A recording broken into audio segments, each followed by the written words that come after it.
Nah cerita Imam Sa'rawi tadi, Sa'rawi Sa'rawi Mutawali Sa'rawi ya, Mufassir itu. Saya punya kitabnya itu 27 jilid. Saya sebagai peneliti itu ya ndak tasdek amat, karena saya butuh adit ya, butuh penguat itu. Dan penguat itu pula yang saya bawa ke sini. Ya ini saya baca terjemahnya dulu, nanti saya baca Arabnya supaya dapat barokahnya Rasulullah SAW sebagai Jami'ul Kalim. Nabi pernah didatangi seorang bedui. Bedui itu Arabi, orang kampung. Minta sama Nabi, karena Nabi itu udah orang kaya, tentu kira-kira saya bayangkan ya dikasih 50.000 atau 10.000. Si Arabi ini tidak terima, dan tidak terima ngomong di depan umum. Ketika Rasulullah tanya, apa saya sudah baik sama kamu? Kata si Arabi tadi, tidak, karena kamu kikir hanya ngasih saya segini. Sahabat hampir marah saja karena Nabi tersinggung gitu. Tapi Nabi lalu mengajak orang itu ke dalam rumah. Kira-kira kalau Indonesia mungkin ditambah 200.000 atau 300.000. Kemudian, apa ini cukup? Ya cukup. Kamu sudah puas? Ya puas. Fajazakallahu min ahlin wa asyiratin. Dipuji-puji Nabi. Kemudian kata Rasulullah, ayo kita keluar. Keluar nemuin khalayak begini. Khalayak rame. Kamu tadi mengkritik saya, menghujat saya di depan umum.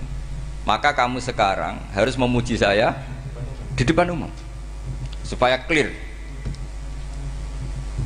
Akhirnya mau dia, oke kita mau. Akhirnya muji-muji bahwa Muhammad orang baik.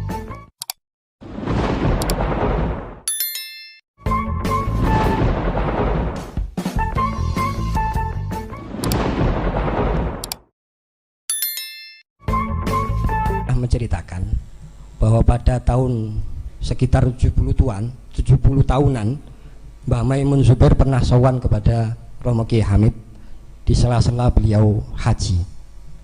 Diceritakan bahwa saat itu Mbah Maimun ditemani oleh Gus Ubab mencari maktabnya Romo Kiai Hamid, yang konon saat itu berada di maktabnya Syekh Mukhtar Sedayu. Setelah mencari begitu lama, akhirnya beliau ketemu. Ternyata di depan pintu Yai Hamid sudah menyambut. Romo Yai Hamid sudah siap menyambut Mbah Maimun Zubair. Setelah uluk salam, Yai Hamid menyapa beliau. Kalau bahasa Gus Ubab, Maimun ya? Nggih Yai. Apa yang dikatakan oleh Romo Yai Hamid saat itu? Cek pintere sampeyan iku nata wong. Cek pintere sampeyan itu nata wong, kata Romo Kiai Hamid. Entah apa yang terlintas dari Mbah Maimun, tapi kenyataannya saat ini bisa dibuktikan bahwa segalanya sebelum beliau pergi telah ditata sedemikian rupa, sehingga ketika beliau pergi betul-betul ditinggal dengan suasana dan keadaan yang lebih tenang. Hadirin hadirat yang dimuliakan oleh Allah, Gus Bahak mungkin salah satu di antara tatanan beliau. Beliau adalah salah satu kader, bahkan santri terbaik beliau, yang mempunyai tanggung jawab besar. Di antaranya adalah memikul tanggung jawab dakwah keilmuan pesantren yang telah dirintis oleh beliau. Beliau merupakan salah satu dai ulama yang fenomenal saat ini, yang menjadi harapan besar bagi pesantren. Beliau menjadi harapan besar untuk mengembalikan martabat pesantren, keilmuan pesantren di tengah gempuran berbagai macam dai yang macam-macam, yang sebelumnya tidak kita kenal, membawa ilmu-ilmu yang baru, bahkan menyalah-nyalahkan tradisi dan keilmuan pesantren yang ada. Beliau muncul pada saat yang tepat, menjawab semua tantangan tersebut, menjawab semua gempuran tersebut, dan mengembalikan martabat keilmuan pesantren pada tempat yang terhormat. Hari ini akan kita saksikan, akan kita dengarkan paparan-paparan beliau yang sangat-sangat mengagumkan. Setelah kita juga banyak menyaksikan pengajian-pengajian beliau yang walaupun sederhana melalui YouTube ya, tetapi menyimpan sebuah mutiara-mutiara ilmu yang luas dan luar biasa. Saya pertama kali melihat pengajian beliau di YouTube, hanya satu kata pujian untuk beliau. Mohon maaf Gus Bahab, sebenarnya nggak suka dipuji ya, tapi meminjam gaya beliau ini penting saya utamakan, ini penting saya sampaikan. Satu kata pujian untuk beliau, mungkin kurang adab, edan.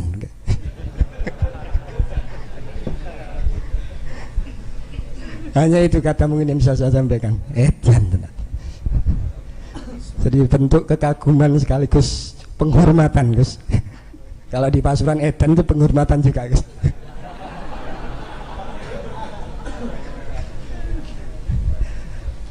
Jenengan sedaya boleh setuju atau tidak, boleh percaya atau tidak, tapi mari kita buktikan hari ini keedanan beliau ya.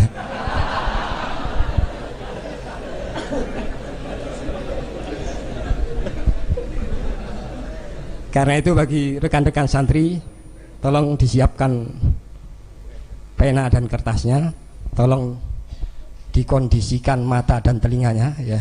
Siap-siap mendapatkan gerojokan ilmu yang laksana tsunami nantinya ya.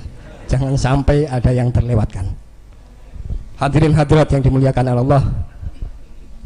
Ha huwada Gus Baha ya, yang akan menyampaikan dengan tema meneladani ulama, menjawab tantangan dakwah masa kini.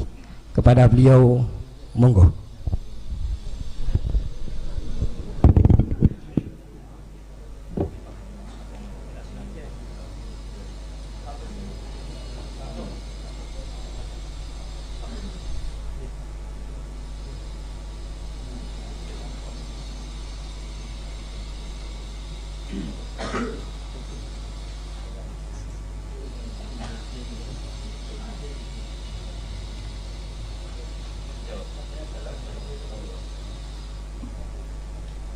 Assalamualaikum warahmatullahi wabarakatuh.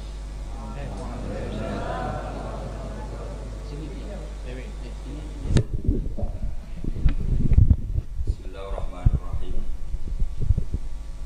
Tabarakalladzi nazzala al-Qur'ana 'ala 'abdihi liyakuna lil 'alamina nadhira.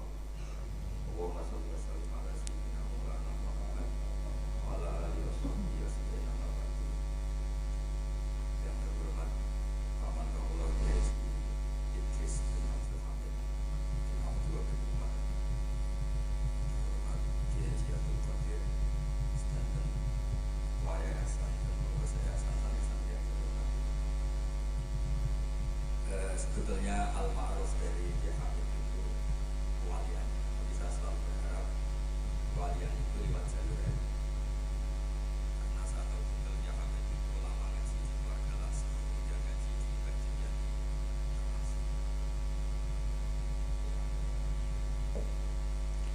Badil Yati itu adik dari Kiai Mahfud Termis. Jadi kira-kira ketemu sanadnya ya misalnya saya, Mbah Maimun, Mbah Karim, Mbah Hashim, Mbah Mahfud. Mbah Mahfud itu juga gurunya Mbah Dimyati. Ini penting saya utarakan sanad karena sebagian kesesatan fatwa itu juga karena nggak punya apa sanad.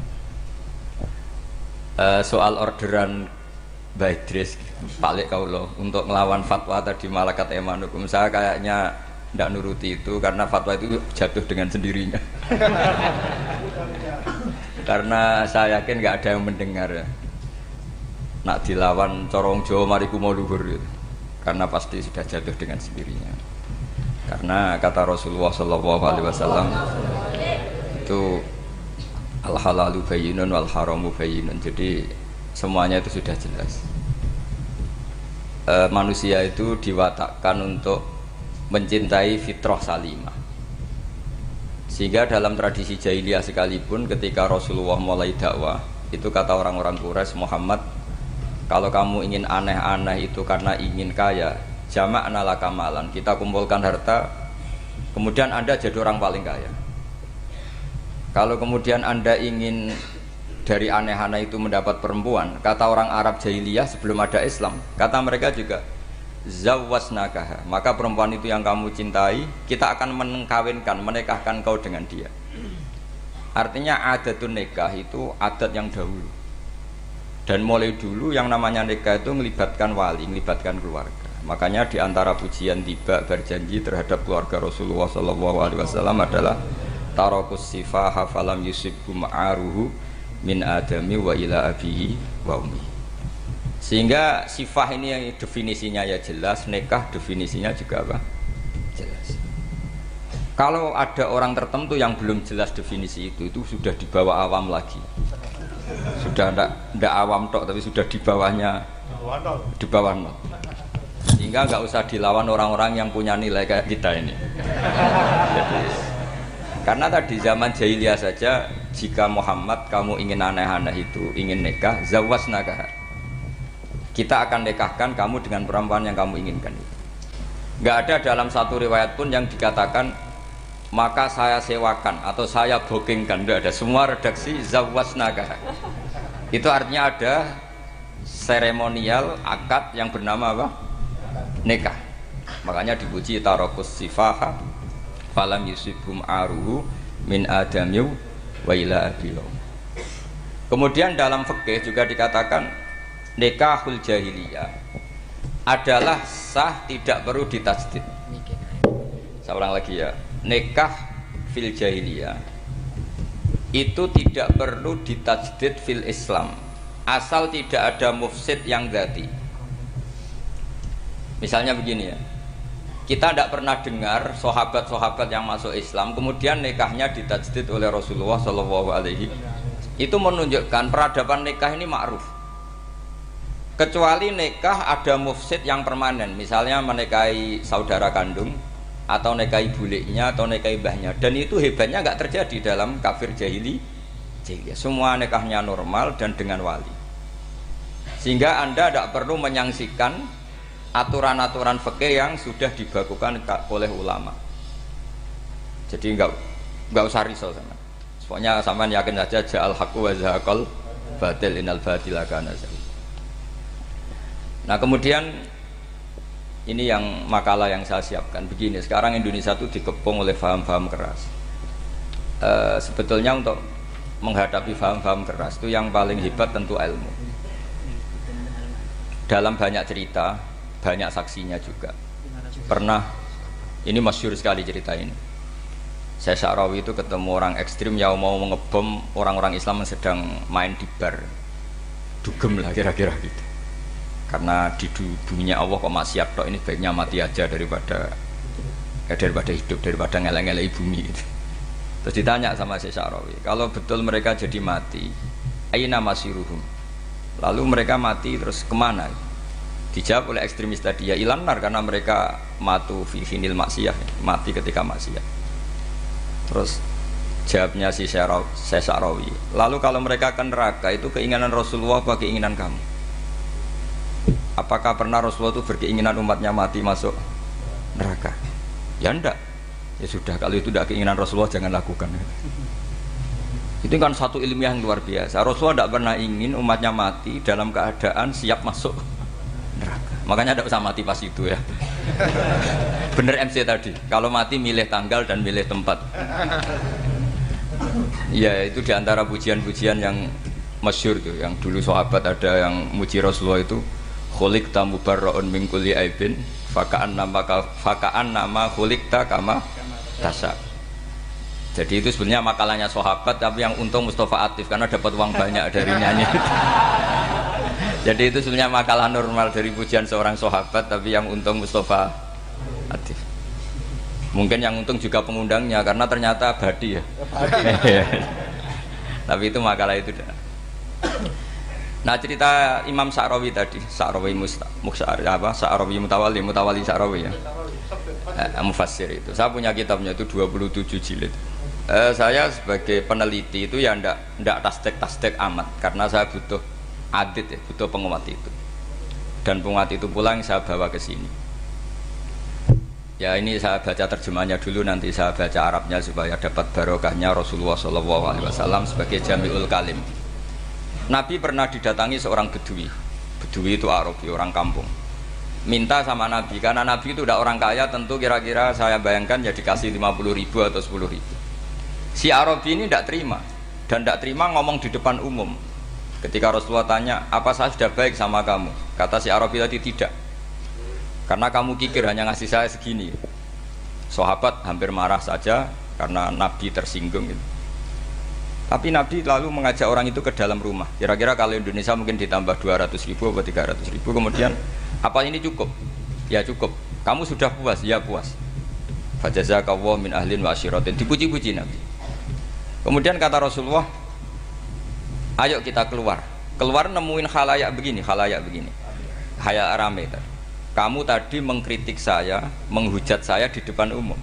Maka kamu sekarang harus memuji saya di depan umum supaya clear. Akhirnya mau dia, oke kita mau. Akhirnya muji-muji bahwa Muhammad itu orang baik, dermawan gini. Setelah itu dia pulang.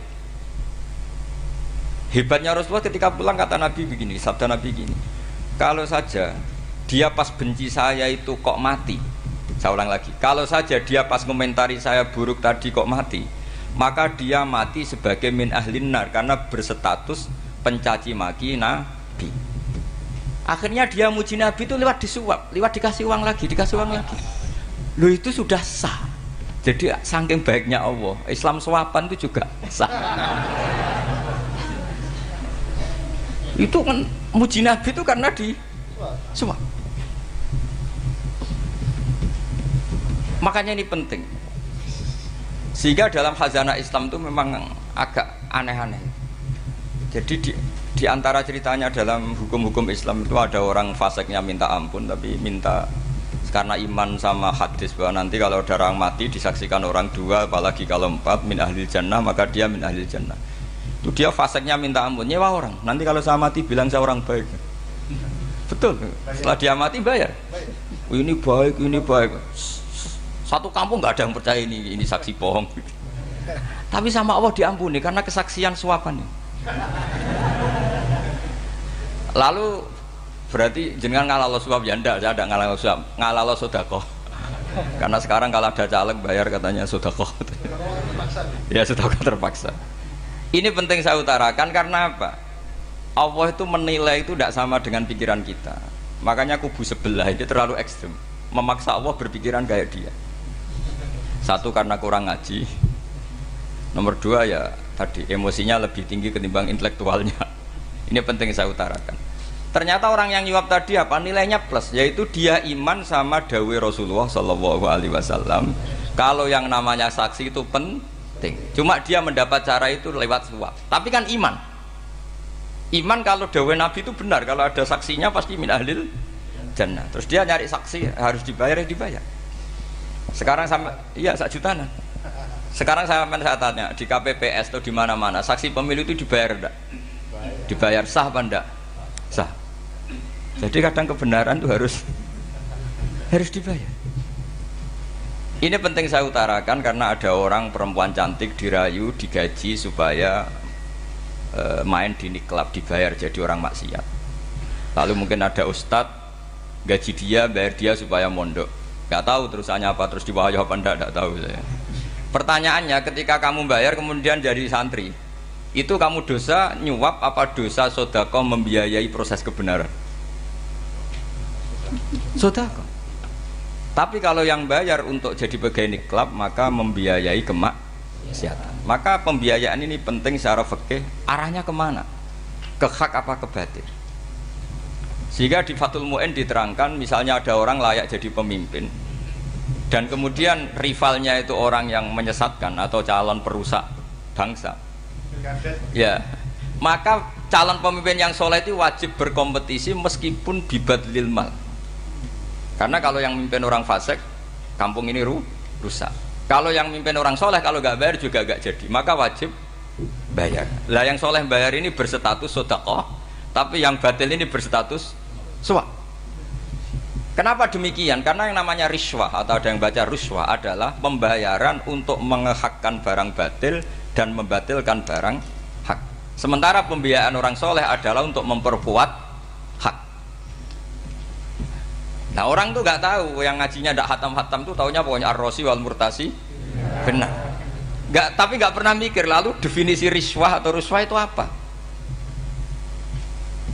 Ini bukan provokasi supaya semua calon bupati gubernur nyuap ndak, hanya nyuruh mereka sodako saja. Jadi kalau nggak jadi, tapi sodako betul ya, kalau nggak jadi ya tetap ikhlas, dari awal memang sodako. Lah soal gremeng ya bawaan manusia gitu ya.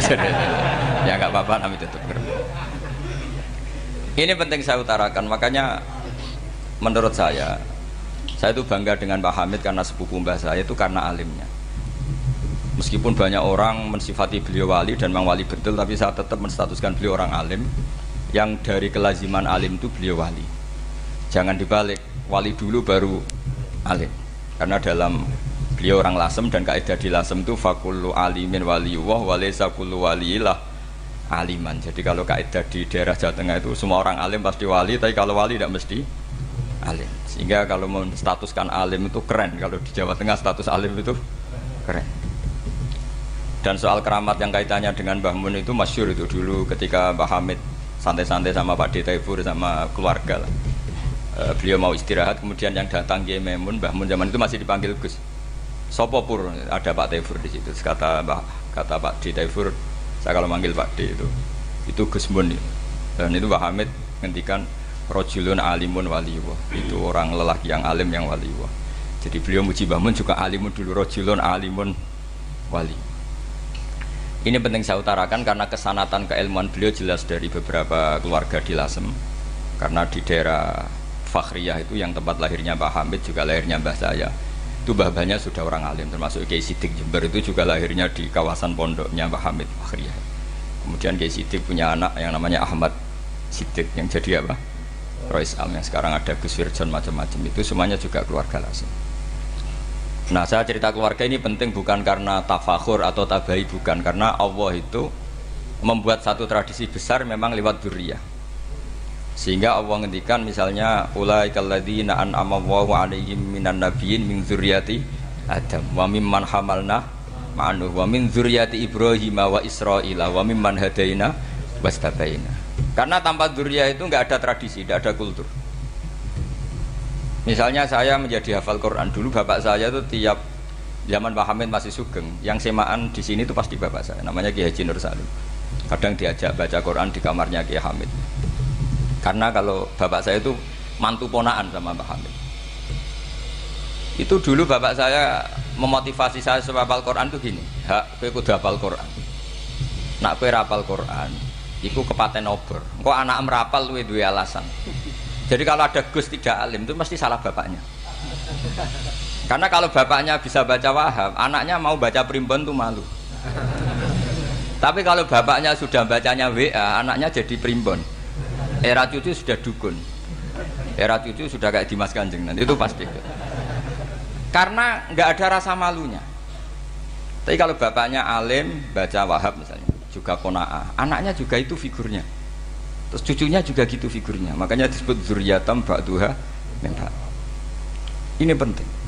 Dulu Mbah Mun itu sering ngijazahi saya itu persis ijazahnya bapak, ijazahnya Mbah Hamid. Kalau punya amplop itu ya dibeda-bedakan, ini amplop dari tamu, ini dari pejabat, ini dari orang fakir.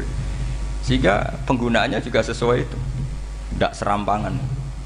Karena dianggap amanat. Kalau kita salah tasarruf maka menjadi hisab. Kalau sekarang enggak, salah dikumpulkan. Orang desa salam template wadol pitik kuru wedhus kuru ambek guse tuku HP seri terbaru itu kan kasihan ya.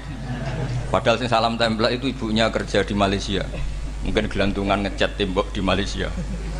Hasil salam template dienggo Gus tuku HP terbaru itu kan enggak imbang. Nah dienggo tuku tasbih kan sumbut gitu.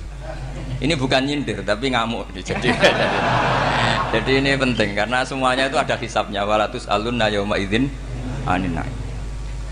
Karena tradisi ini harus kita teruskan ala qadril istithaq. Karena itu nanti yang mengawal ilmu.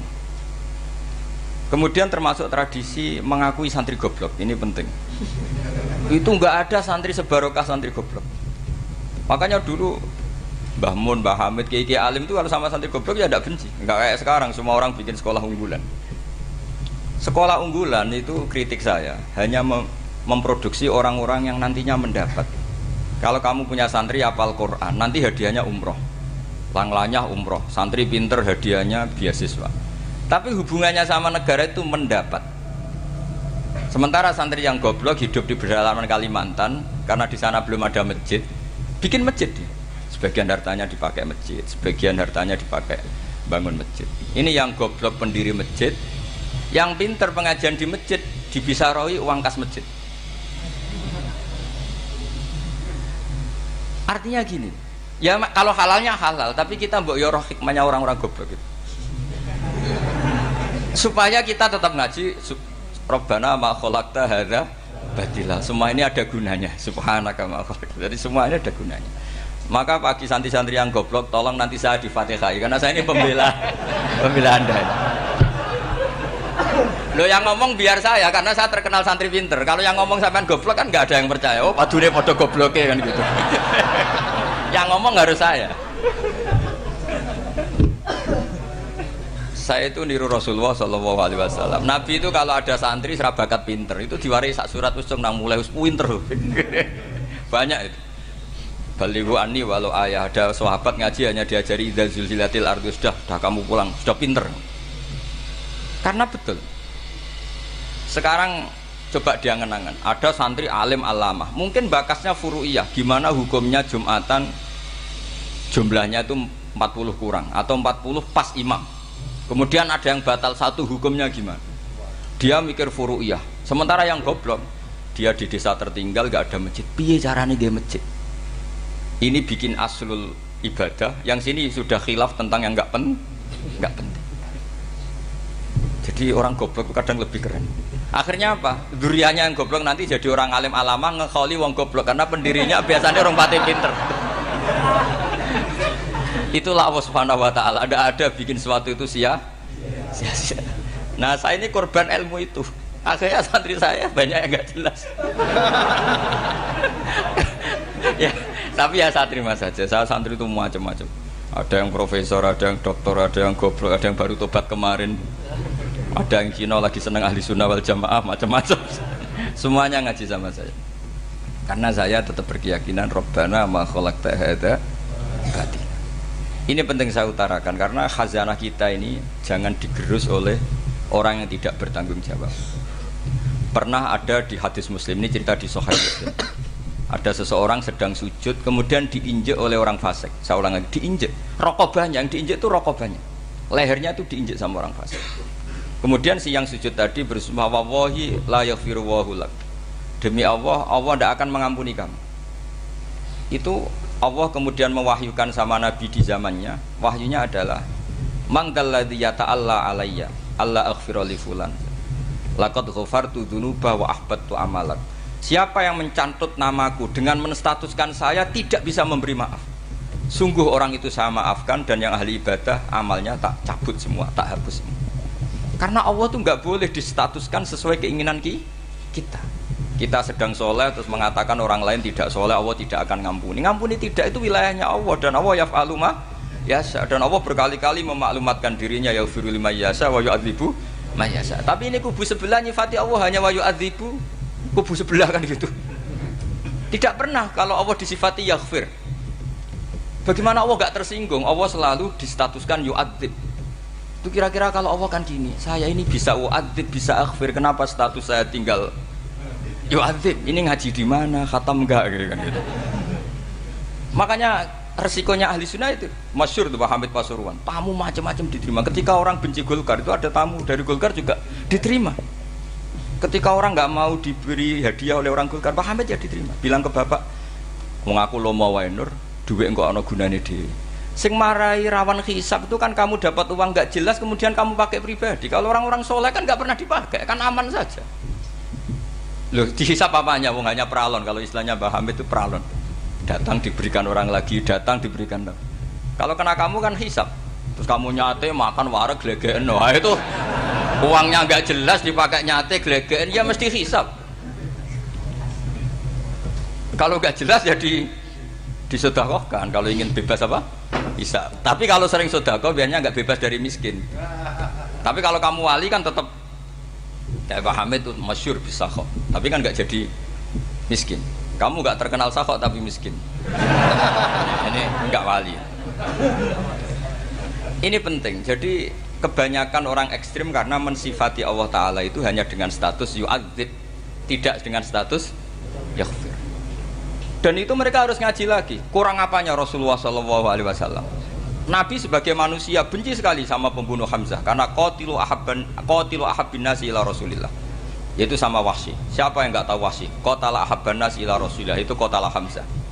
Dan ketika Nabi nyuwun sewu maksud no Wahsy, Allah malah nurkan ayat laisa laka minal amri syai'un aw yatuba alaihi. Ada pilihannya aw yatuba alaihi.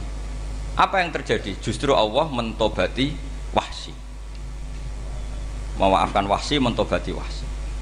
Ada sahabat yang dipuji Nabi hamamatul masjid, akhirnya su'ul khotimah. Kita tahu ceritanya siapa? Sa'labah. Makanya kata Mbah Mun sering cerita ke saya. Banyak orang darani saya itu tidak jelas, kata Mbah Mun, karena saya sama siapa saja baik, sehingga banyak yang nuduh saya itu tidak jelas. Kata beliau, ulama paling jelas ya saya ini kan, karena masih orisinil, kata beliau. Tapi pakai bahasa Jawa, karena tadi Mbak Idris bilang ada yang MA ya, Madura asli tadi, makanya saya terpaksa bahasa Indonesia tadi. Kata Mbah Mun, ulama paling jelas ya saya, karena saya menyikapi siapa saja baik, karena di hati saya hanya membaca laisa laka minal amri syai'un aw yatuka alaihim aw yu'adziba. Kenapa kamu vonis si buruk? Bisa saja nanti baik. Yang sedang baik bisa saja nanti Kalau nasib seseorang nggak jelas, kenapa kamu sikapnya jelas? Nah ini orang-orang nggak ngaji itu memaksa orang lain jelas. Ini kubu sebelah pasti salah, ini pasti benar. Wong manusia kok dipasti-pastikan gimana? Kita ini tidak nabi. Kalau nabi maksum pasti benar. Kalau sampean maksum bisa. Apa? Maksum bisa.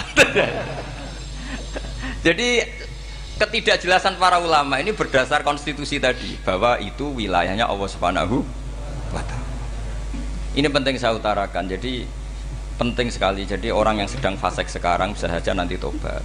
Yang sedang sekarang soleh bisa saja nanti masalah. Sehingga Rasulullah tetap mengajarkan ya muqallibal qulub tsabbit qalbi ala dinik. Jadi kalau ngaji itu khatam. Khatam itu begini misalnya ya. Saya pernah ngaji Ihya, belajar Ihya khatam. Bahkan saya punya takrirannya berdasar kitab Ithaf, sarahnya Ihya. Kalau ingin tahu sanadnya sarah Ihya ya misalnya Gus Idris ini, oleh Idris ngaji Mbah Hamid Pasuruan, ngaji Mbah Dimyati. Mbah Dimyati ini ngaji sama kakaknya Kiai Mahfud Termas. Kiai Mahfud ngaji sama abahnya Kiai Abdullah. Kiai Abdullah ngaji sama abahnya Kiai Abdul Manan. Kiai Abdul Manan ini mulazim terhadap Sayyid Murtado Az-Zabidi. Jadi kalau santri Salafiyah ini ya kira-kira tokoh Sabiah. Karena Mbak Idris Sadisa ya kira-kira sampean itu dari pengarang Ithaf itu baru tokoh berapa? Sabiah, masih keren. Turun pitu. Masih kaya lah. Lah kamu kok miskin? Turun ke 8 katanya kan. Jadi nanti kalau masih keren. Itu sampean ngaji kitab kalau khatam. Saya ulang lagi kalau khatam. Itu memang ada bab-bab di mana ulama itu harus tegas, harus tafriq bainal haqqi wa bainal batil. Oke, itu bagus. Mana yang hak, mana yang batil kita bedakan. Di bab itu bagus. Tapi kalau nanti kamu ngaji bab tawadhu, lihat di Bidayatul Hidayah atau di semua kitab tasawuf, bab tawadhu itu, kalau melihat kamu orang kafir, kamu melihat orang apa? Kafir. Ini aso ma'akufri, ini maksiat wajar dia kafir. Saya ini muslim kok maksiat.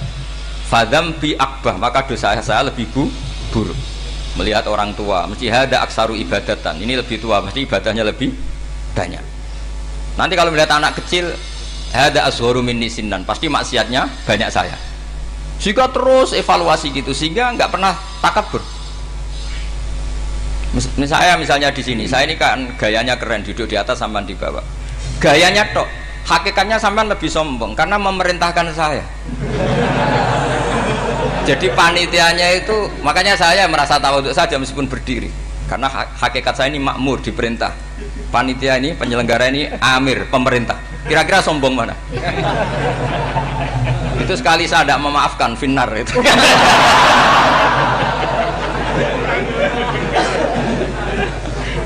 Tapi insya Allah tak maafkan.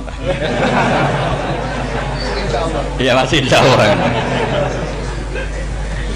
Jadi ini penting. Jadi mbok ya orang-orang yang ekstrim itu mikir keinginan Rasulullah SAW itu umatnya meninggal dalam keadaan baik. Makanya benar tadi, notulen tadi, kalau doa, kalau ingin mandi itu memang harus ada jadabnya. Tapi yang asli loh ya, jangan gaya-gayanan. Ya asli betul loh, yang nggak khilaf memang asli. Itu ada seorang wali doa di depan Nabi itu begini, ya Allah, saya harus jadi orang soleh. Allah diharuskan, itu kan nggak sopan ya. Ya Allah, saya ini harus jadi orang soleh. Kenapa? Sekali saya soleh, maka surroh habibu, yang senang kekasihmu. Sekali saya fasik, maka yang senang musuhmu, yaitu iblis. Tinggal jenengan milih mana, nyenangkan kekasihmu apa nyenangkan musuhmu. Akhirnya dapat aku ya sudah, soleh aja soleh, ini kok doa kok neror orang ini. Kira-kira gitu. Jadi ya Allah, saya harus jadi orang soleh. Kalau saya jadi orang soleh, surroh habibuk, yang senang kekasihmu. Kalau saya jadi orang fasik, yang senang musuhmu. Senang tinggal milih saja menyenangkan kekasihmu apa menyenangkan musuhmu. Kira-kira Allah senang mana? Senang menyenangkan. Wah, itu doa paling mustajab. Tapi syaratnya harus anti biqalbin dan dari ijazah nggak mandi, itu ijazah nggak mandi. Maka ini tidak saya ijazahkan. Nanti kalau kamu ngalami isak sendiri, ngalami wujdi sendiri, terus ngalami itu insya Allah makbul. Tidak mau gaya-gayaan copy paste, nggak diterima itu. Jadi wali-wali dulu itu kalau berdoa itu sederhana, tapi dari hati yang paling dalam. Makanya Nabi Musa itu terkenal, orang paling seenaknya sendiri dan Nabi Musa hubungannya dengan Allah. Tapi sama Allah dimaafkan karena orisinil, tidak bikin-bikin. Rasulullah juga itu, kalau sudah marah itu doanya gitu. Cuma celakanya ditiru Nira Warisman dulu itu. Nabi itu ketika perang Badar itu jelas kalah, nggak mungkin menang, sudah jelas kalah. Nabi hanya 313, orang kafir 1000 dengan perlengkapan apa? Sudah lengkap semua. Setelah perang dilihat itu jelas kalah. Seri awal ya memang kalah betul. Doanya Nabi apa? Allahumma intuhlik hadil isobah lam tu'bad ba'dal ya. Ampun Gusti, silahkan bikin kalah, tapi ra ono sing roh najenan pangeran. Bon lairan jenengan dadi pangeran, ora ono sing roh. Enggak ada ibadah. Intuhlik hadil isobah lam tu'bad ba'dal ya. Kalau engkau menghancurkan kelompok saya ini, jenengan sebagai Tuhan tidak ada yang nyembah lagi. Karena yang nyembah tinggal kelompok kita. Tapi yang ngendikan Nabi, kalau kamu niru tidak bisa. Gak bisa kamu doa, ya Allah saya ini santri salafiyah, kalau saya bodoh menjadi presiden buruk terhadap alumni salafiyah. Gak apa-apa sekali-kali doa gitu. Tapi kata Allah lainnya masih banyak.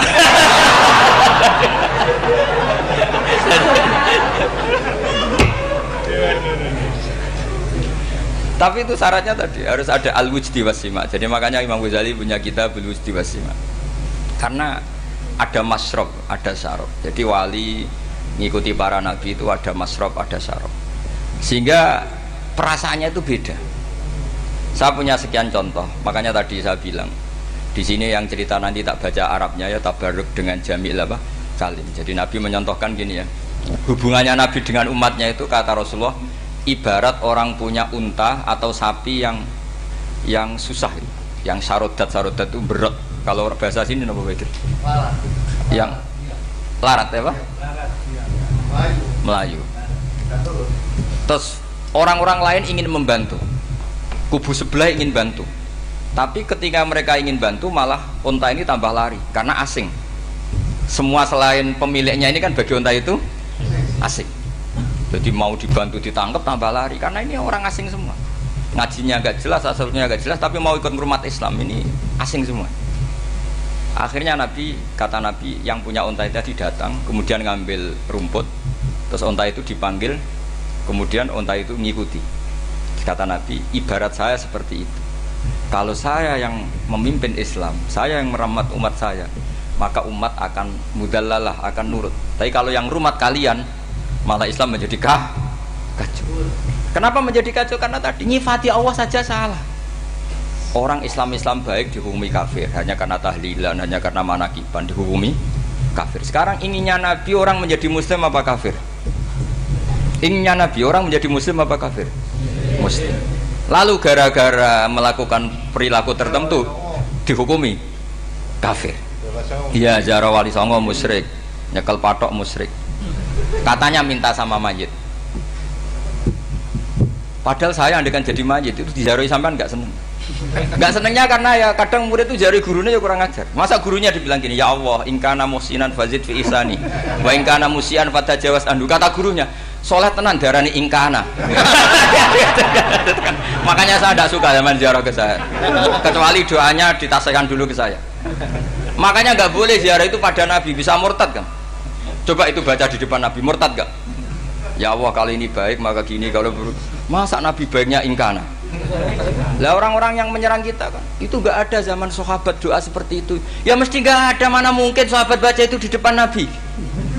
Masa Nabi didoain, ya Allah kalau dia baik maka fazid, maka kalau dia buruk, ya gak mungkin. Lah mereka nyerang kita itu gak ada dalam sejarah sahabat. Ya sahabat kok nahlili Nabi itu gak nabi, mau didoain maghfir lahu. Kan ngenyek kanjeng Nabi jadi ngono ighfir lahu.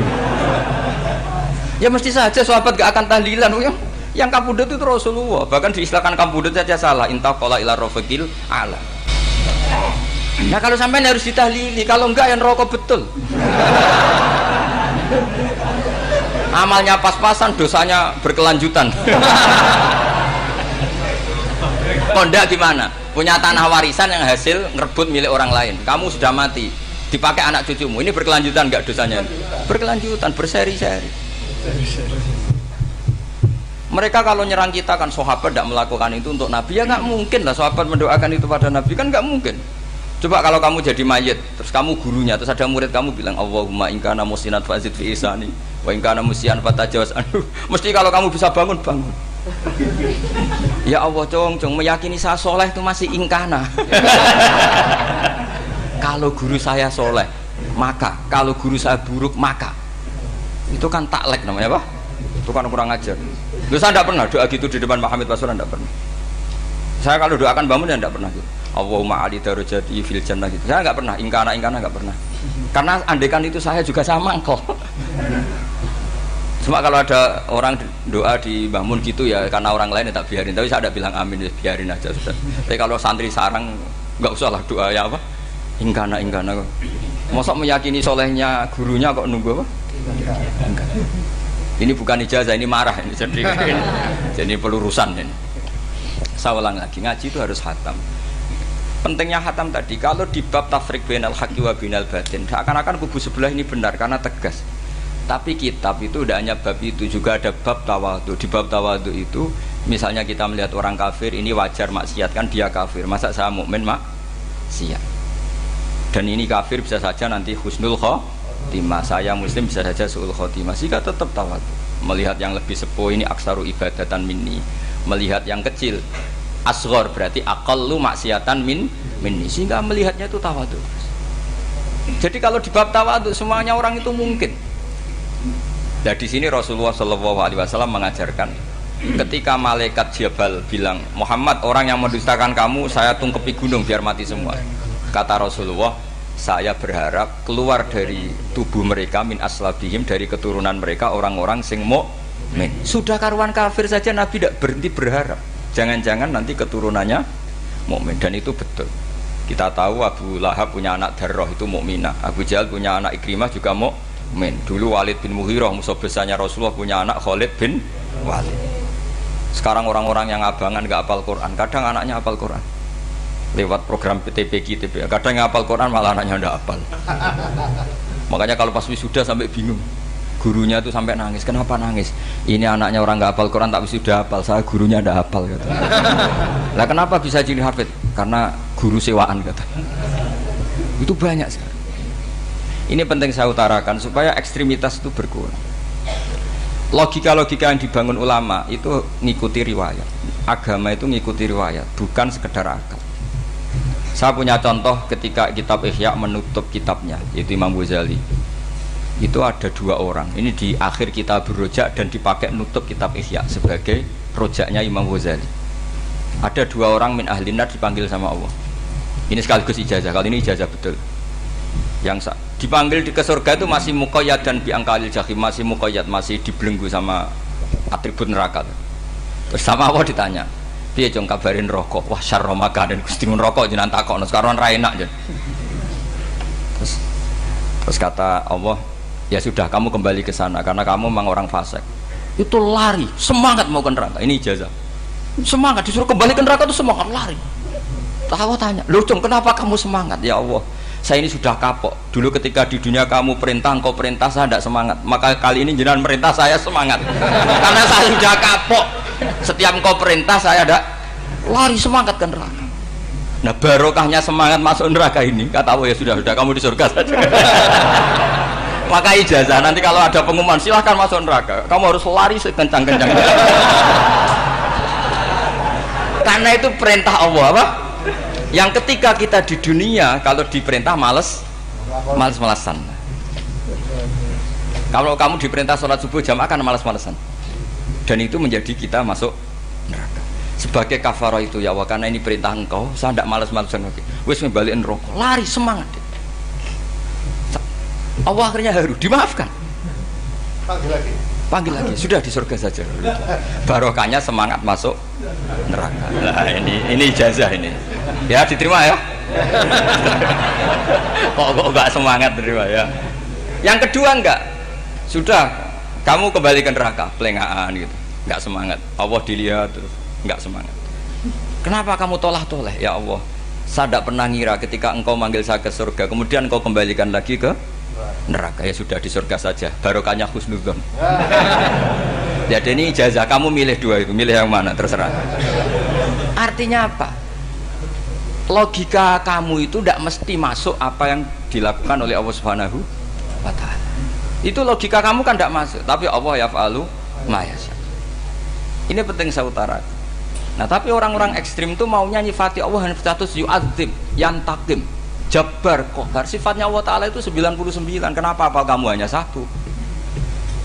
Jadi tetap saja menghadapi fenomena seperti ini tetap laisa laka minal amri syai'un aw yatuba alaihi mau yu'adzib. Sehingga setahu saya Mbah Mun, Mbah Hamid Pasuruan, guru-guru kita, habaib yang alim-alim itu melihat tamu macam-macam ya dilayani semua. Karena ini ngadepi fenomena sosial yang semuanya tidak jelas. Kalau nggak jelas apa? Ya kita bisanya berharap karena afdolul ibadah itu intidharul farad. Kalau belum Islam sekarang kita harapkan nanti. Kalau bapaknya enggak kita harapkan anaknya. Kalau anaknya belum kita harapkan cucunya. Karena agama ini limangka nayarjuwa hawal yaumal akhir. Agama ini bagi yang terus berpengharapan, bukan bagi yang putus asa. Ini penting saya utarakan. Jadi apalagi Allah sudah punya rencana tadi, yang goblok-goblok di pedalaman Dayak bikin masjid. Yang pinter-pinter ramen lomba untuk sangu, untuk umroh. Kira-kira memberi sama mendapat pahalanya keren mana? Memberi. Tapi tidak usah jadi goblok. Goblok tidak usah direncanakan, sudah terjadi. Jadi makanya saya bela karena sudah terjadi gitu. Tapi tidak usah direncanakan. Nanti terus wah goblok aja cara Gus Bak gak apa-apa ndak. Sudah kadung ini cuma kita itu iman ya. Jadi karena yang pinter itu yang jumlahnya tidak banyak. Ini kita bully saja. Karena kamu bully pun tetap mulia kan orang pinter ini. Tapi kalau orang goblok gak dibela habis dia. Yang pinter buat dikritik kayak apa kan tetap mulia kan. Lah yang muji sudah banyak saya ngeritik saja lah. Ini tidak akan jatuh. Tapi yang goblok ini kan gak ada yang bela. Saya sebagai umatnya Rasulullah, pecinta umat Rasulullah tak bela, tenang saja. Ada hikmahnya apa? Hikmahnya orang goblok. Betul loh, saya itu sering ketemu dokter, ketemu profesor tuh nangis. Tak tanya kenapa nangis. Bapak saya itu petani, saya di Jogja sampai jadi dekan, jadi rektor. Tapi saya sekarang rektor, anak saya sekedar SMP naik itu sudah senang. Nggak dengar kabar ketangkep BNN sudah senang. Padahal saya ini ahli metodologi. Ternyata pinter bapak saya. Karena bapaknya tadi hanya petani bisa menjadikan anaknya profesor. Tapi profesor tidak mesti bisa jadi. Anak saya naik SMP aja sudah senang. Karena Allah ingin membuktikan pinter kamu itu tidak ada artinya di depan iradatullah. Di depan apa? Iradatullah. Supaya orang tunduk. Lu coba yang jadi ulama tabi'in itu rata-rata abnaul mawali. Anaknya budak yang dimerdekakan. Karena Allah seperti itu. Ada yang tokoh yang tadi dzurriyatam ba'duha min ba'd, itu harus kita jaga. Saya termasuk orang yang ditakdir punya mbah-mbah alim, itu juga harus dijaga. Yang enggak alim peluangnya masih banyak. Banyak sebanyak-banyaknya. Asal tadi lewat jalur sregep dan kalau bodoh ngaji saya nanti. Tak ajari robbana ma khalaqta hadza napa? Karena ayatnya gitu, min dzurriyyati Adam wa mimman hamalna ma'anu wa min dzurriyyati Ibrahim wa Israil. Terus terakhir ditutup wa mimman hadaina wajtabaina. Itu umum. Tidak jalur nasab. Siapa saja yang hadaina wajtabaina. Ini penting saya utarakan. Jadi ini sebagai penutup tak baca teks Arabnya supaya kita dapat barokah jami'ul kalim. Karena sebarokah-barokahnya bahasa Jawa atau bahasa Indonesia masih barokah bahasa Arab. Cuma kalau tidak saya terjemah dulu, nanti saya baca ini kamu amin amin dikira doa aja sih. Makanya ini diterangkan dulu biar gak korban apa? Diamini. Karena saya ini pernah Jumatan di satu kampung, imamnya itu sepuh. Imamnya sepuh, khutbah itu gak selesai-selesai karena dia gak bisa menyelesaikan sesuai teks di bukunya itu. Yang belakang mantul terus amin amin. Akhirnya Pak Khotib ngadeg lagi, cungkurung doa, cungkurung.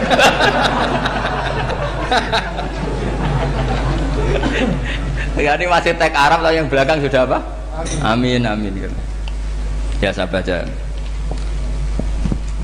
Disimak. Bismillahirrahmanirrahim.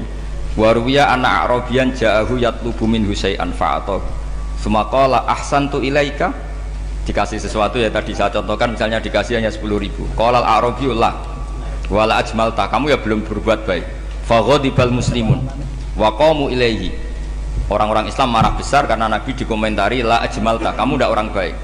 Fa asyara ilaihim an kuffu. Kata Nabi, jangan kamu pukulin. Kalau di Madura sudah tuntas tuh kena celurit itu kalau. Sumakoma kalau di MA tadi ya, di Madura asli tadi ya. Sudah tuntas. Sumakoma wa dakhala manzilahu. Setelah itu terus arsala ilahi sallallahu alaihi wasallam wa zadahu syai'an. Kemudian Nabi menyuruh dia, ayo masuk rumah terus ditambahi. Faqala ahsantu ilaika qala na'am fajazakallahu min ahlin wa asyiratin khairan. Setelah ditambah banyak sama Nabi, saya sudah baik sama kamu. Wah, baik kalau sekarang baik. Itu mengatakan baik karena ditambah uang loh. Bukan karena dari nuraninya, karena ditambah uang, ditambah duit. Amplopane ditambahin. Faqala lahu nabiyyu sallallahu alaihi wasallam, innaka qulta ma qulta wa fi nafsi ashabi min dzalika syai'un. Fa in ahbabta faqul baina aydihim ma qultu baik. Ma qulta baina yadayya hatta yadhaba ma fi sadrihim alaika. Kamu tadi ngomong dan menjadikan sahabat saya tersinggung. Coba sekarang klarifikasi supaya mereka clear apa? Itu menunjukkan klarifikasi itu termasuk wataknya Rasulullah Shallallahu Alaihi Wasallam. Tadi kamu menyinggung saya di depan umum, maka sekarang kamu muji saya juga harus di depan umum supaya clear, supaya mereka tidak punya perasaan macam-macam. Sudah akhirnya qala na'am falamma kana al-ghadu awil asyu ja'a faqala sallallahu alaihi wasallam inna hadzal arabiyya qala ma qala fazidnahu fazama'nahu radiya kadzalik qala na'am fajazakallahu min ahlin wa asyiratin khairan. Terus faqala Nabi sallallahu alaihi wasallam, ini penting ya bagi semua dai, bagi semua ustaz. Masali wa masalu hada masalu rajulin lahu naqatun saraddat alaihi fattaba'an nasu wa fa'atba'ahan nasu falam yaziduha illa nufuran fanadahum sahibuha khallu baini wa baina naqati fa inni arfaqu biha minkum. Jadi namanya unta, sapi atau kuda itu lebih terbiasa sama pemiliknya sama orang lain. Sama pemiliknya. Kalau orang lain ikut mantu ketika berat malah tambahlah lari. Sama kiai sama umat itu, kalau kiai kan punya syafaqah sama umat, maka inginnya umatnya dimaafkan. Tapi kalau kubu sebelah inginnya mengkafirkan, mendosakan, membid'ahkan, itu bisa diharap nggak umat mau kembali, malah lari. Makanya saya pernah ngalami ini serius. Ada orang tukang ngafir-ngafir nawang NU gitu. Di majelis, satu majelis dengan saya. Singkat cerita saya NU pinter, waya jamaah duhur itu waya sholat. Ayo jamaah, aku gak sholat. Kenapa? Kafir sholat bar, gak wajib mau kafir sholat. Tidak usah kafir, sholat saja. Mereka itu kan omongannya ta'arud, mengkafirkan kita tapi mewajibkan kita sholat. Sholat wajib gak bagi orang kafir? Gak wajib. Berani gak mereka mengatakan yang dikafirkan gak perlu sholat karena sudah kafir? Berani gak kira-kira? Gak berani. Jadi omongan mereka itu paradoks semua, karena memang gak pernah ngaji. Gak pernah apa? Gak pernah ngaji. Ngajinya betul-betul gak pernah khatam tadi. Ya, jadi kata Rasulullah, fa inni arfaqu biha minkum wa a'lamu fatawajjalaha baina yadayha fa akhudalaha minkum mil ardi faradda hatta ja'at wastanakhat wa shadda 'aliya rahlaha wastawa 'aliya wa inni law taraktukum kaqaulihi. Terus ya sudah seperti itu. Faradda hatta ja'at wa shadda 'aliya rahlaha wastawa 'aliya wa inni law taraktukum terus itu walhasil itu terusannya hadis itu, kalau saya membiarkan dia dengan keyakinannya tadi mengkritik saya dan dia mati maka dakholan. Jadi intinya gini, senang Nabi dibayar itu sah. Senang Nabi dibayar itu sah. Senang Nabi dibayar itu sah. Jadi ya kalau ada maulid terus kiainya ngasih makan-makan terus menjadi senang Nabi karena ada Bukharinya, itu juga sah. Ono zaitun sah. Terus kiainya senang karena untuk amplop juga sah. Jadi ini sudah ini sama-sama sah. Karena untuk kebaikan selalu sah. Makanya mungkin di sini, ya habis doang kajian di sini, pasti ada sarapannya pertama. Iya. Kopi dan sarapan ngaji pagi. Iya. Jadi orang datang ingin sarapan tidak apa-apa. Tidak apa-apa, sah itu. Sah. Sayyid Muhammad juga gitu, kalau ada orang ngaji dikasih uang juga sah.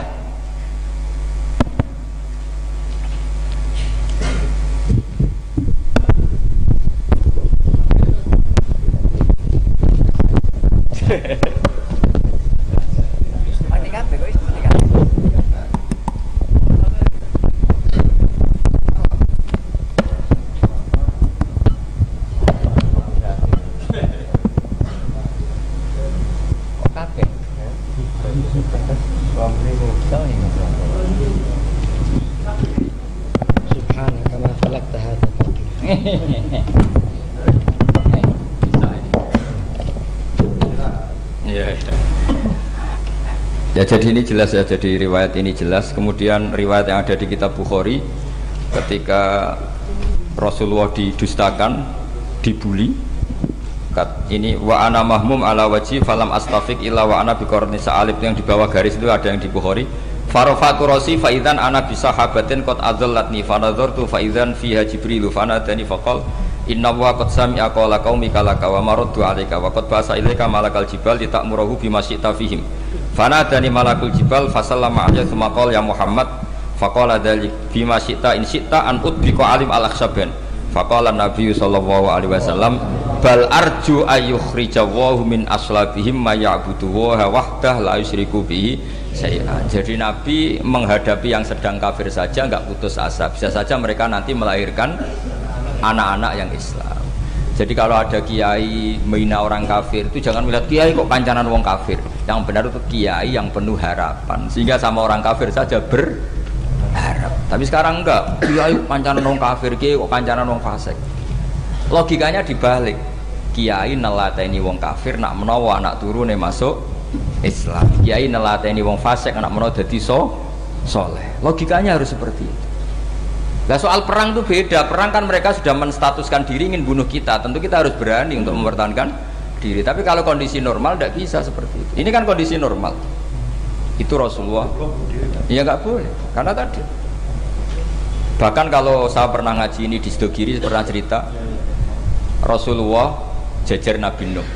Ada seorang wali, pasnya Abu Hasan Asyadili. Siapa Abu Hasan apa? Asyadili. Mimpi ketemu Rasulullah jejer Nabi Nuh. Kemudian Nabi Nuh itu digojlok sama Rasulullah. Kamu pernah maksudkan kaum kamu. Bisa saja fi aslabihim atau fi zuhurihim ada nasamatan sing tu'minu billah. Sekarang misalnya begini ya, ini orang kafir. Di sini itu ada gen yang ribuan ila yaumil qiyamah. Bisa saja gen-gen yang sekarang masih di zuhurihim, karena kalau apa gen di lelaki diistilahkan fi zuhurihim, ini saja nasamatan tu'min. Nasama yang nanti mukmin. Kalau dia mati kan berarti kamu membunuh calon orang mukmin berikut. Tapi ya sama. Tapi kalau kamu bilang dibiarkan, bisa saja ini ada nasamah sing calon kafir. Berarti kamu membiarkan kekafiran. Nah di sini hebatnya Allah. Allah bikin Nabi Nuh mewakili istihad potensi kekafiran berlanjut, sehingga beliau bilang wala yalidu illa fajiran kafaro. Paham ya kan? Rabbila tadzar alal ardi minal kafirina dayara innaka intadzarhum yudillu ibadaka wala yalidu illa fajiran kafaro. Logika itu terwakili oleh Nabi Nuh. Logika bisa saja ini ada nasamatan untuk minubillah, itu terwakili oleh Rasulullah. Bal arju ayyukhrijawahu min aslabihim may ya'budu wa la yusyriku bihi syai'an. Kayak apa untungnya kita jadi umat Rasulullah sallallahu alaihi wasallam? Masalahnya Nabi Nuh gak Nabi Nuh, Nabi Muhammad. Jadi kira-kira istiadat kamu ikut Nabi siapa? Kalau main hantam ya ikut Nabi Nuh. Kalau main rojak berharap Nabi Muhammad. Ya sudah, sampean ikut mana tuh? Nabi Muhammad. Ini penting saya utarakan supaya apa-apa itu terukur lewatnya. Ya pokoknya istilah kayak Wali Songo yang tercerminkan sampai ke kita kayak Pak Hamid, karena Pak Hamid ini sanadnya secara gen sampai Sunan Bonang, di silsilah itu sampai Sunan Bonang. Saya punya catatan nasabnya Mbah Hamid Pasuruan sampai Sunan Bonang, ditulis Mbah Him itu. Ya, pas 40 harinya Mbah Hamid itu silsilah itu. Saya kira demikian, saya mohon maaf atas semua kesalahan. Wah, baru mulai. Ya, Santi Putri itu gak usah mikir besar, berat-berat, yang penting nurut suami, itu kata para suami. Tapi kalau suaminya gak layak diikuti ya diberontak saja gitu.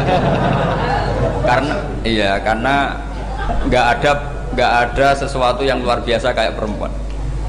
Itu kata Sayyidina Umar, pernah dia mau jalan ya, dicegat sama Khawlah itu bintu Salab. Itu sampai 3 jam, padahal Umar sudah Amirul Mukminin. Sudah siapa? Amirul Mukminin. Tapi ketika ditanya, kenapa engkau berhenti karena orang tua ini? Kamu tahu orang tua ini siapa? Ini ketika protes itu didengar langit sabtuju, yaitu yang di ayat qad sami Allahu qaulal lati tujadiluka fi zawjiha wa tastaqi ila Allah. Jadi sing protes wong wedok ora trimo bojone, Kanjeng Nabi diprotes. Ya singkat cerita, Khawlah itu cantik. Memang harus contohnya harus cantik. Kalau jelek nggak bisa. Khawlah itu cantik sekali. Walhasil dia mungkin khed atau apa, lama mungkin khed. Terus suaminya datang. Aus ini datang, Aus bin Somit ini datang. Melihat istrinya pas sujud. Di semua teks riwayat fa'ajabatu ajizatuha. Makanya gambarannya harus cantik.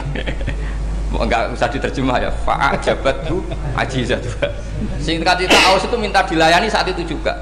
Si Khawlah nggak mau karena sedang ibadah. Mbok sik Mas kok dalu. Enggak kok sekarang. Saking mangkelnya karena agak kesampaian. Ya orang lanang kan gitu, mesti kotor kalau nggak kesampaian. Terus Zuhara min dia melakukan dihar. Anti aliyah ka dhuhri ummi. Dulu dihar dalam hukum jahiliyah adalah tolak. Setelah ditihar, Aus getulnya bukan main karena Khawlah ini cantik. Makanya contohnya cantik karena kalau nggak cantik nggak getun gitu. Terus kalau nggak cantik juga suaminya nggak kesusu gitu. Sudah tahu semua pokoknya gitu punya ada. Singkat cerita akhirnya suaminya datang ke Rasulullah. Ya Rasulullah, saya ini sangat mencintai istri saya, tapi tadi saya keterucut dihar dia. Lalu solusinya gimana? Ini karena tambahnya khas perempuan, kata Mbak Idris, ya sudah tak turut, ini khas perempuan. Kemenangan partai apa? Perempuan. Tapi tidak PSI, ini kemenangan partai perempuan. Kata Rasulullah, sementara hukumnya begitu. Kalau dihar itu bimanzilatit tolak. Ya sudah, kamu nggak bisa kumpul lagi sama dia. Istrinya dikasih tahu, protes. Apa? Hukum apa-apaan itu? Diparani Rasulullah. Ini hukum tidak benar ya Rasulullah. Ya tapi setahu saya hingga detik ini saya sebagai Nabi hukumnya baru begitu. Nggak benar. Dibuantah terus sama Nabi diancam gini. Kalau engkau tidak bisa memutuskan, tak laporkan Allah.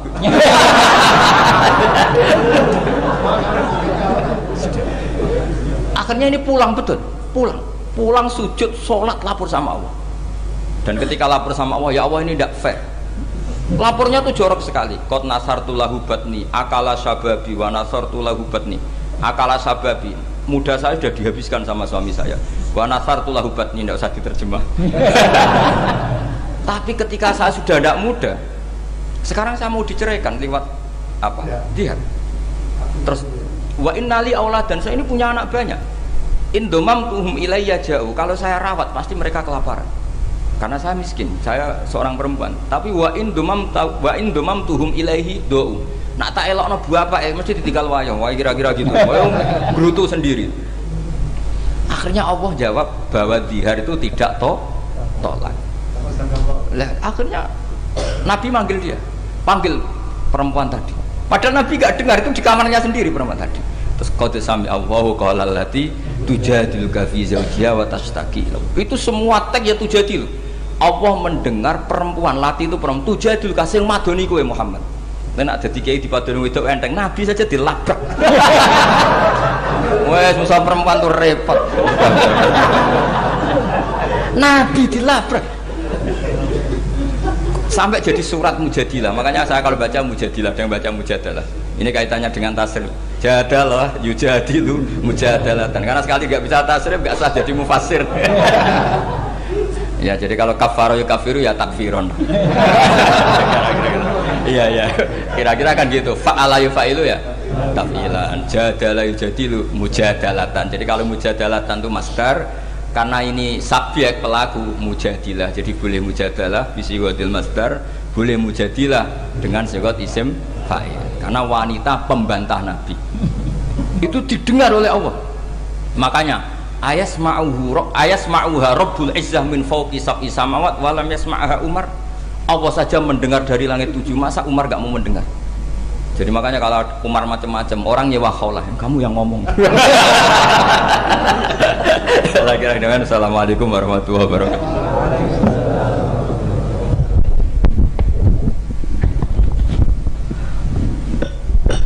Luar biasa ini. Alhamdulillah, mudah-mudahan menjadi ilmu yang bermanfaat. Dilanjutkan dengan sesi dialog. Untuk termin pertama kami beri waktu kepada 3 penanya. Oke, 3 penanya yang bukan termasuk yang goblok-goblok tadi ya. Monggo, silakan.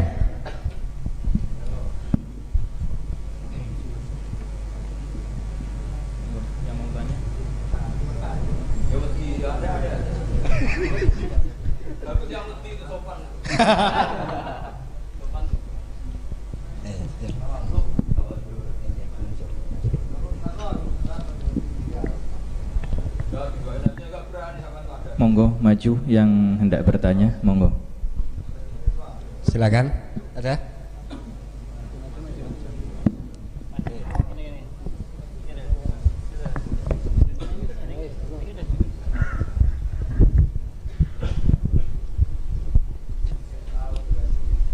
Bismillahirrahmanirrahim.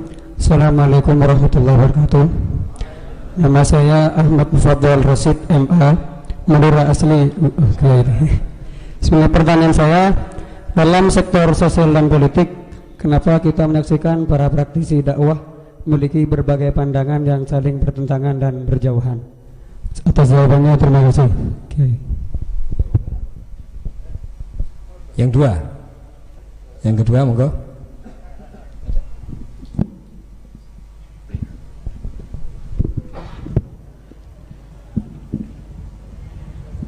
Bismillahirrahmanirrahim. Assalamualaikum warahmatullahi wabarakatuh. Nama saya Ahmad Syarif Hidayatullah. Bertanya, bagaimana cara menyikapi beda pemahaman dan pengamalan dalam Islam di Indonesia? Bagaimana cara menyikapi beda pemahaman dan pengamalan dalam Islam di Indonesia? Wassalamualaikum warahmatullahi wabarakatuh. Terakhir, satu lagi. Maju. Assalamualaikum warahmatullahi wabarakatuh. Nama saya Syafril. Berdasarkan dari beberapa serapan dari media sosial, beberapa kubu saling mengutarakan kebenarannya masing-masing. Pertanyaan saya, kebenaran itu dinamis atau statis? Matur suwun. Enggak. Kan setelah jawab terus selesai, jadi langsung menang.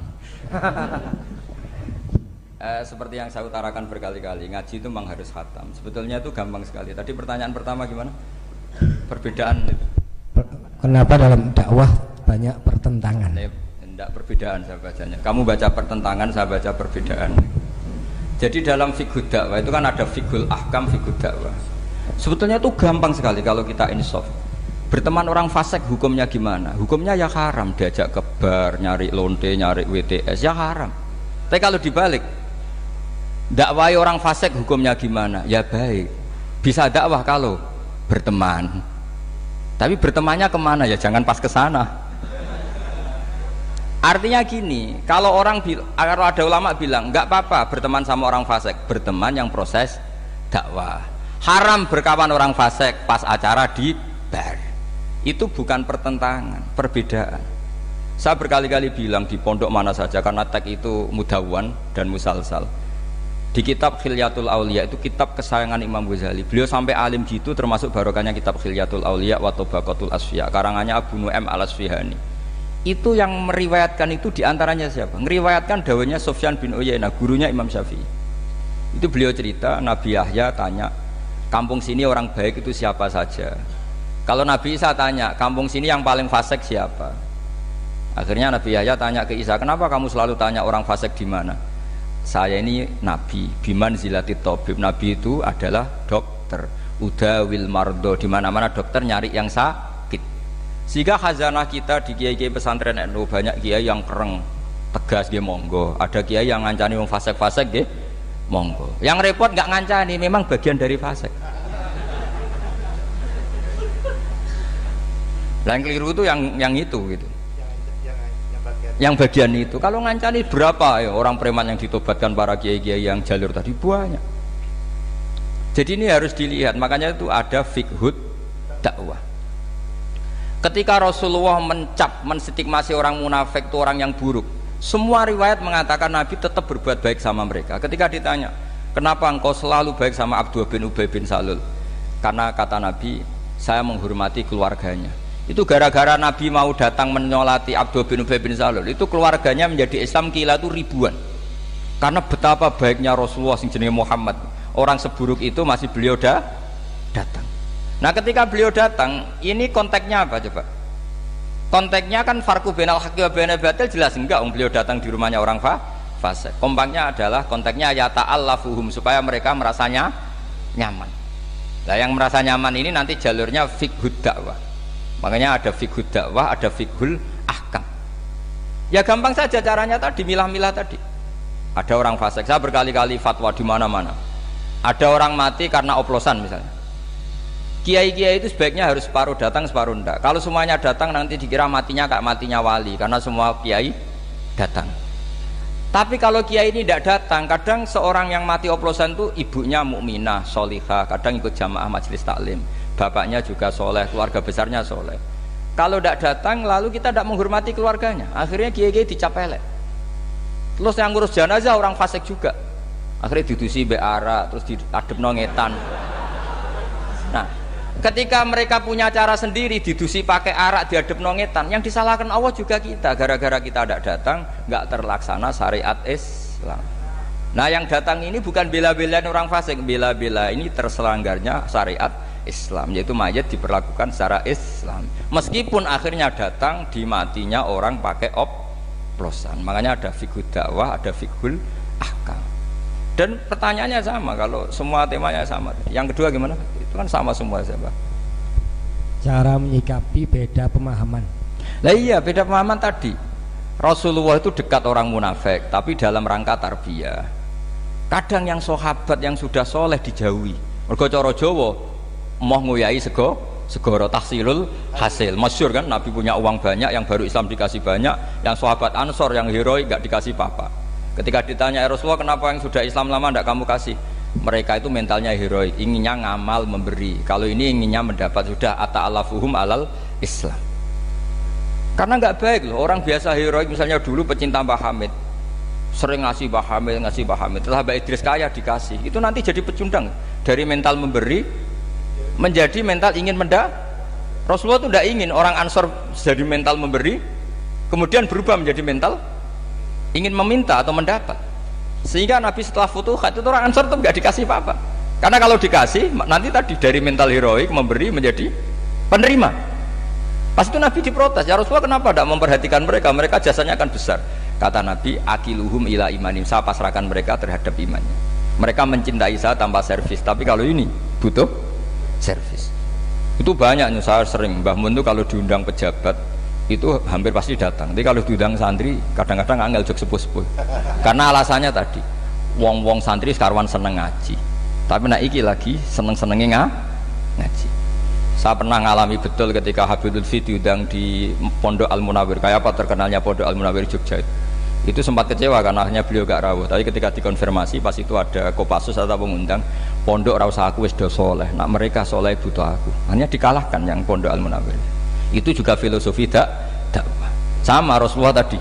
Ya Rasulullah, kenapa engkau memberi ini padahal Islamnya baru, ini yang Islam lama tidak kamu kasih? Kata Nabi, yang Islamnya lama sudah kuat, jadi gak perlu diservis, tapi perlu disokok ini. Iya. Lalu ini perlu disokok tadi kata itu. Nah itu, jadi pemahaman tuh khazanahnya harus banyak. Terus yang ketiga gimana tadi? Kebenaran itu apakah dinamis atau statis? Kebenaran apa? Kalau kebenaran eksak ya pasti 1 tambah 1 sampai kiamat ya tetap 2. Tapi kalau manusia ini kan mobil, manusia juga dinamis. Jadi kebenaran manhaji itu ya nggak ada batasannya. Kamu sama anak sendiri, sama istri sendiri, kadang baiknya tegas ya tegas, baiknya ramah ya ramah, baiknya hujron ngeneng ya harus ngeneng. Karena kalau ramah terus ya repot. Pas itu marah kamu ramah, dianggap ngenyak, yakin. Kowe bojomu pas ngamuk terus senyum-senyum, kira-kira dianggap baik apa ngenyak? Kira-kira saja. Jadi semua itu ada aturannya. Misalnya sowan kiai itu baik, sowan kiai baik, tambah banyak tambah baik, terus sowan setengah papat, tok assalamualaikum. Bunyi-bunyi kok sowan, jadi sowan kiai apik, Mbah. Sama itu, semua itu ada batasannya dan manusia pasti tahu. Itu kan ibarat seorang istri bilang, "Pak, opo ae rebuk be aku, kita ini sudah menyatu." "Iya, Dek, aku pengen wayo." Wah, padahal sudah bilang apa saja. Tapi tetap saja apa saja yang ndak itu kan gitu. Katanya apa saja kamu dukung, ternyata setelah apa saja kamu sebutkan kecuali itu kan. Artinya gini, Islam tuh ya begitu. Ada sesuatu ayat atau apa saja yang perlu tegas ya tegas, perlu lunak ya lunak. Makanya itu hebatnya Abu Bakar dan Umar. Abu Bakar itu jadi wali karena layinal janib, karena orangnya ramah. Tapi dia tahu tidak semua kebenaran terwakili orang ramah. Makanya dia menunjuk Umar sing ghalid, yang keras. Itu bukti Makanya Indonesia itu bagus, yang ramah juga kenal yang keras, itu bagus. Karena memang makanya Rasulullah itu Abu Bakar sudah Islam masih berdoa wa ma'izal Islam bi Umar, karena Abu Bakar itu sopan. Jadi kalau dibully orang kafir, Rasulullah disakiti ya main sabar. Rasulullah sudah mikir, nak gak ono petarung repot. Ketika melihat Umar di pasar Uqad itu petarung hebat, kata Rasulullah kalau yang Islam ini itu keren. Makanya doa wa ma'izal Islam bi Umar. Umar didoakan hanya 2 hari masuk Islam. Masuk Islam langsung marani Nabi. Engkau ini orang yang benar, ngapain sembunyi-sembunyi? Harus tegas. Seorang orang kafir diparani, awas ganggu Rasulullah Muhammad, tak bacok kamu, tak bacok kan. Akhirnya Allahumma izal Islam. Pertama bihadil Umaran, akhirnya kesampaian siapa? Umar yang khotob ya. Bukan Amr bin Hisham. Jadi ini penting saya utarakan. Artinya apa? Kebenaran tidak semuanya terwakili orang sing layinal janib. Buktinya lam yaktafi Rasulullah bi Islami Abi Bakar, tapi masih ingin dengan Islamnya Umar.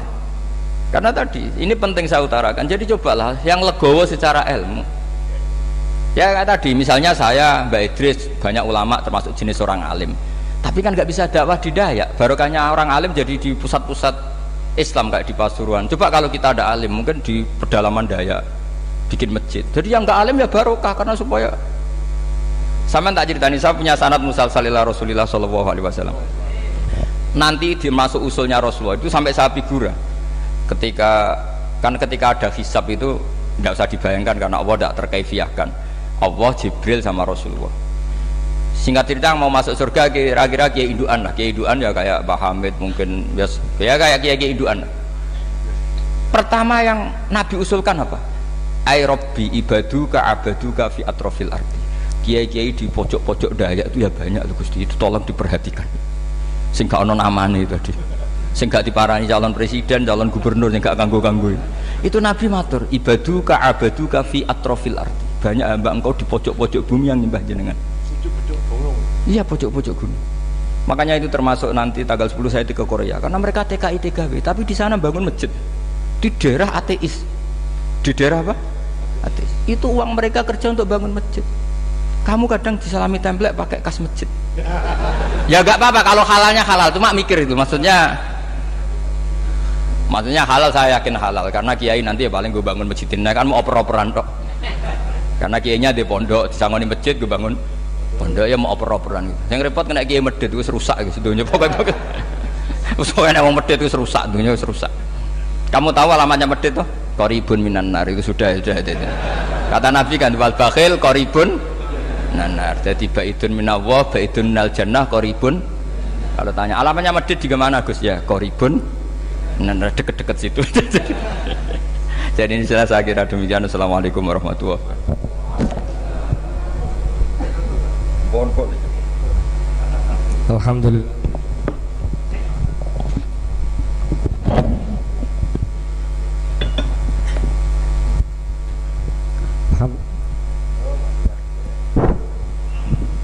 Alhamdulillah. Alhamdulillah telah kita ikuti bersama laporan beliau yang luar biasa. Mudah-mudahan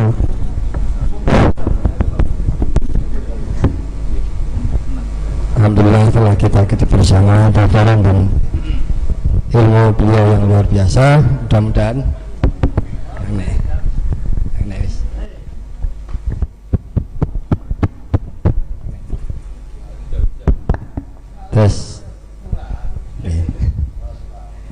mudah-mudahan kita keluar dari majelis ini mendapatkan berkah dari ilmu yang beliau sampaikan dan kita terbebaskan dari status gak goblok-goblok banget lah. Terima kasih. Sebagai penutup seharusnya ada kesimpulan, tapi saking banyaknya ya yang beliau sampaikan sampai bingung mau menyimpulkan apa. Insya Allah nanti kesimpulannya di akun YouTube ya. Bisa dilihat ataupun bisa di subscribe di akun YouTube beliau. Sebagai penutup dimohon kepada beliau Al-Mukarram Roma Kiai Haji Idris Hamid untuk memimpin doa dan nanti akan ada penyerahan cindera mata karya dari santri Salafiyah khusus spesial untuk Gus Baha sebagai fans beratnya beliau ini. Mari beliau dari kami. Assalamualaikum warahmatullahi wabarakatuh. Waalaikumsalam. Bismillahirrahmanirrahim. Alhamdulillahirabbil alamin. Allahumma shalli ala sayyidina Muhammad wa ala sayyidina Muhammad. Allahumma salli tibbi qulubi wa dawa'iha wa afiatan wa shifaiha wa nuril absar wa diaiha wa ala alihi wa sahbihi ajma'in. Allahumma zidna fahman nabiyyin wa hifzal mursalin wa ilhamal malaikatil muqarrabin برحمتك يا أرحم الراحمين. اللهم إنا نسألك علما نافعا وعملا متقبلا ورزقا واسعا حلالا طيبا وصلى الله على سيدنا محمد وسلم. سبحان ربك رب العزة عما يصفون وسلام على المرسلين والحمد لله بسر الفاتحة. Matur nuwun, ngapunten ingkang kathah. Assalamualaikum warahmatullahi wabarakatuh.